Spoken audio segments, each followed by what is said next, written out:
लब्बैक। जो छोटे कद होते हैं उनको हिंदी बोल सकती है? जो छोटे कद का होता है उसको ठिंगू बोलेंगे तो बुरा लगेगा, पीछे से बोलेंगे तो गिबत होगी, सामने बोलेंगे तो दिल आजारी होगी। तो बगैर जरूरत के इस तरह की बातें नहीं बोलते। हाँ, कभी पहचान करवाने के लिए जरूरत हो तो बंदा पीछे से बोल सकता है।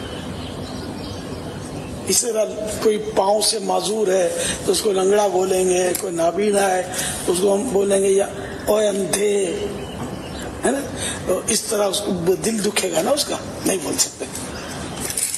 इसी तरह मतलब कुछ हाथ कटा हुआ उसको ठुट्ठा बोलेंगे, ओ टुंडे, ओ ठुट्ठे, ये भी बुरा लगेगा ना।